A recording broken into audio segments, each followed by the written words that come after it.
नमस्कार, मैं हूँ पूनम ठुकराल और सुनाती हूँ आपको एक कहानी। एक नगर में एक सेठ रहता था। उसके पास अपार धन संपत्ति थी। एक दिन उसने अनुमान लगाया कि मेरे पास इतना धन तो है कि मेरी 7 पुश्तें यानी कि 7 पीढ़ियां बड़े आराम से उसका आनंद उठा सकती हैं।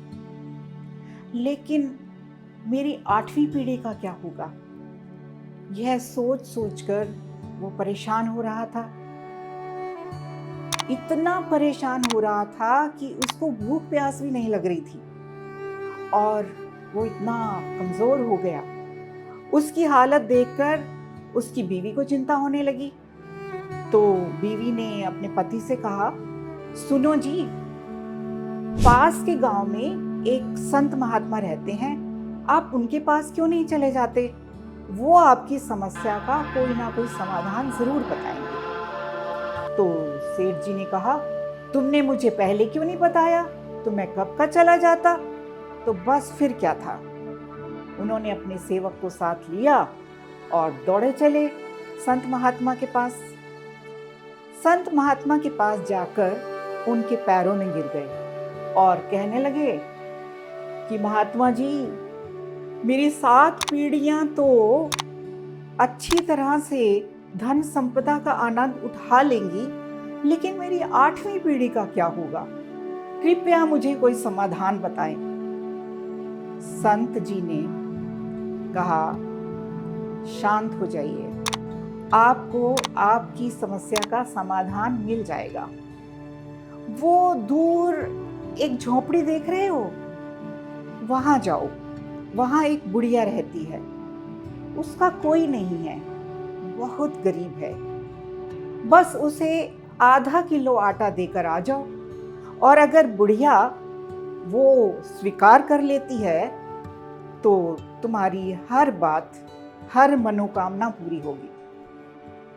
सेठ जी ने बोला, लो कर लो बात, इतनी सी बात, बस आधा किलो आटा। उसने अपने सेवक को आटा लेने भेजा और चल पड़ा बुढ़िया की झोपड़ी की ओर।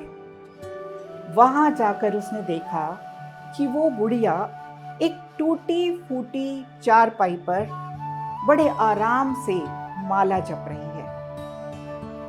तो सेठ जी ने कहा, माता जी, मैं ये आटा आपके लिए लाया हूं, कृपया इसे स्वीकार करें।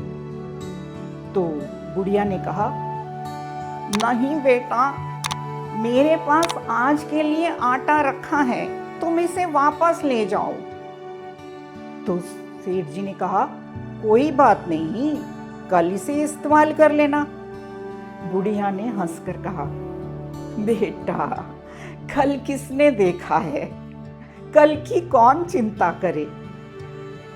जब सेठ ने बुढ़िया के मुंह से ये बात सुनी तो हैरान रह गया और उसे अपने ऊपर बहुत शर्म महसूस हुई। ये बुढ़िया अगले दिन के लिए परेशान नहीं हो रही और मैं अपनी 8वीं पीढ़ी के लिए परेशान हो रहा हूँ। वह उल्टे पांव संत महात्मा जी के पास पहुंचा और कहने लगा, आपने तो मेरी आंखें खोल दी, अब मुझे पता चल गया कि जीवन का सच क्या है।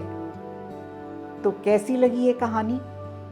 जिंदगी में खुश वही है जिसे कल की चिंता नहीं। आज में खुश रहना सीखो, कल का किसी को पता नहीं। बात बड़ी सिंपल सी है। अगर इंसान को ये बात समझ में आ जाए तो उसका जीवन संवर जाए। फिर मिलते हैं एक भूली बिसरी कहानी के साथ। खुश रहें, स्वस्थ रहें।